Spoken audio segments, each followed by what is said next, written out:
Nancy, keep coming round.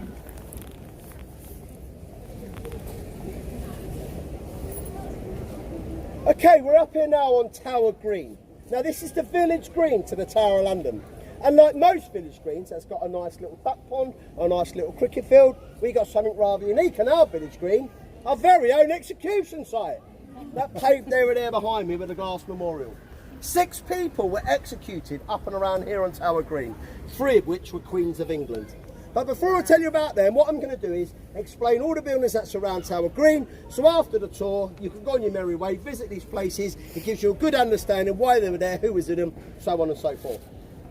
Behind you and to your left, at the end of this cobbled path, that's the entrance of the bloody tower, that square tower over there in the corner. On the lower floor, that's got an exhibition to Sir Walter Raleigh. He spent 13 years of his life imprisoned in the bloody tower. The upper floor, that's got an exhibition to the 2 boy princes, and I told you about them down by Traitor's Gate.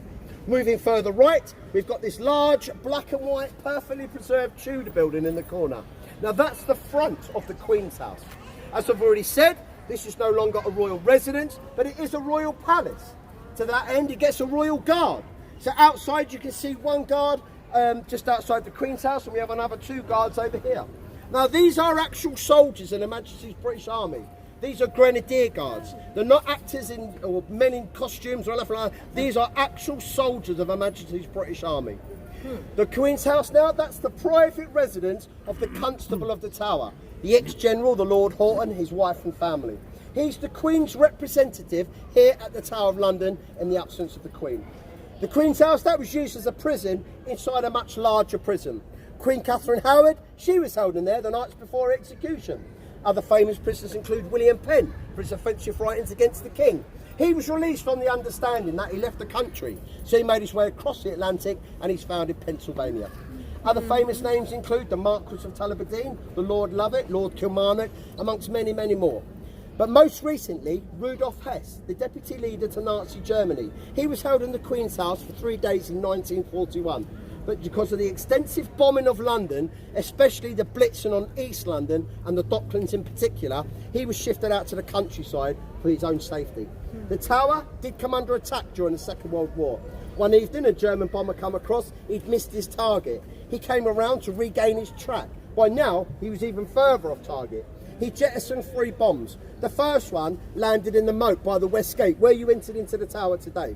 The second one landed over there on the South Lawn. That was a direct hit on the Great Hall. That's where Queen Anne Boleyn had her wedding reception, and that's where Queen Anne Boleyn was held the night before her execution.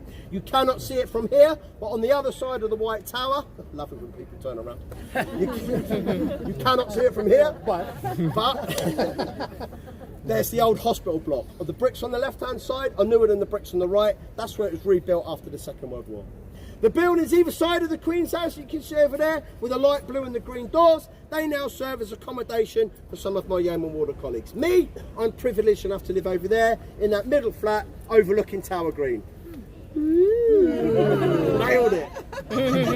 But, as I've already said, everything's got a little twist. Can you all see number 7 Tower Green? The blue door on the right with the white architrave around it, number 7, yeah? Yeah. Right, you Google 7 Lower Tower Green, Tower of London. That comes up as reportedly the most haunted place in London. So yes, I've got a beautiful view, but it's very busy in my flat sometimes. This building behind us here, this is the Beauchamp Tower. Once you've visited the lower chamber, that's got an exhibition to all the prisoners that were held here at the tower. Be sure to use the interior staircase to visit the state prison room behind the large glassed arch window there. Inside there you'll see some carvings or graffiti in the wall, some date back nearly 500 years.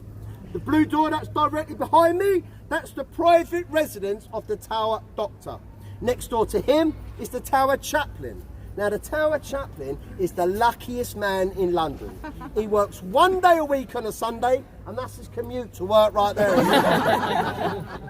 Moving further right, we've got this large building here.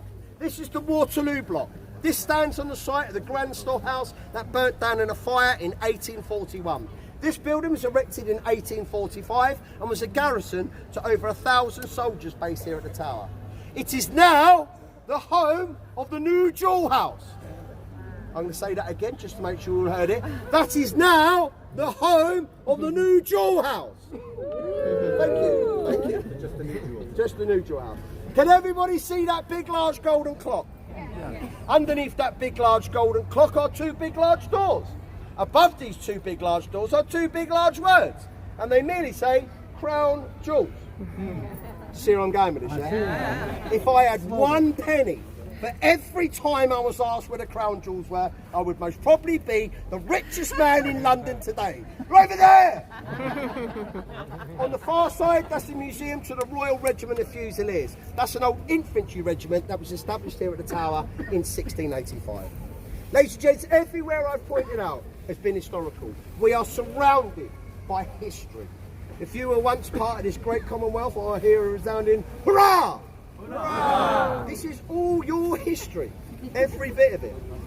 My American friends, I want to hear a yeehaw! Yeehaw! Now this could have been your history if you'd have just paid your taxes. Right, let's return our attention back to the scaffold side. As I say, 6 people were executed up and around here on Tower Green, 3 of which were Queens of England. The first victim in 1536 was Queen Anne Boleyn, the second wife to King Henry VIII. Now Anne, she'd been sent to trial on trumped-up charges of adultery, incest and witchcraft. She was found guilty and she was condemned to death. Now she asked to be executed, not with the axe, which she feared greatly, but in the French manner of the two-handed sword. As she knelt on her scaffold, she's heard to have repeated the prayer over and over again. Lord God, have pity on my miserable soul. The executioner came up behind her and with one swift blow, he removed her head. He then picked up her severed head and he held it aloft.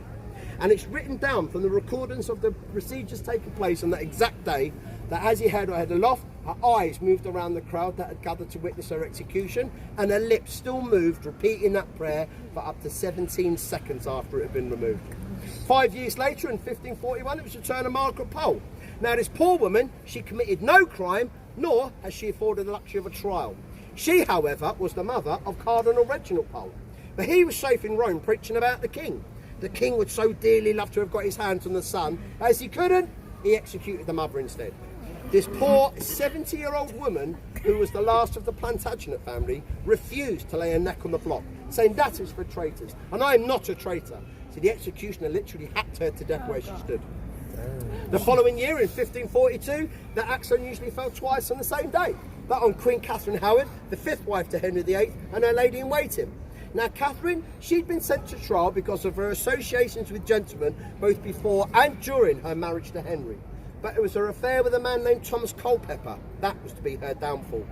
On the scaffold, she's heard to have spoken to her executioner and said, whilst I die the Queen of England, I would rather die the wife of Thomas Culpeper. An expression of love or admission of guilt, we do not know.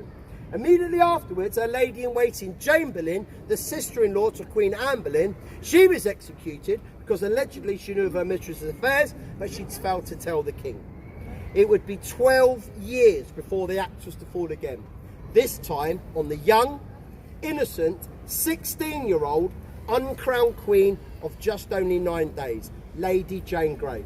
Now Lady Jane, she was a mere pawn in the struggle for power by her ambitious family. After the death of her cousin, she was declared queen by this ambitious family and she was placed in the White Tower where she ruled for just only 9 days. The rightful heir to the throne, Queen Mary Tudor, she retook the crown by force of arms. Lady Jane Grey and her young husband, Guildford Dudley, he was only 19, were both sent to trial at London Guildhall. They both returned to the Tower, both under sentence of death. Lady Jane Grey was placed in number 5, Tower Green, the gentleman jailer's house, just over there to my right-hand side. From a window in that very house over there, she was forced to watch her husband being taken from the Beauchamp Tower, led out up onto Tower Hill, where he was publicly executed by means of block and axe.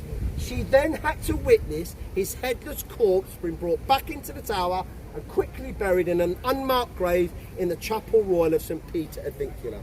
If this was not anguish enough for a young, innocent, 16-year-old girl, she also had to witness the carpenters erecting the scaffold right outside her window for her own execution later that day, the 12th of February 1554. A truly tragic, dark day in English history.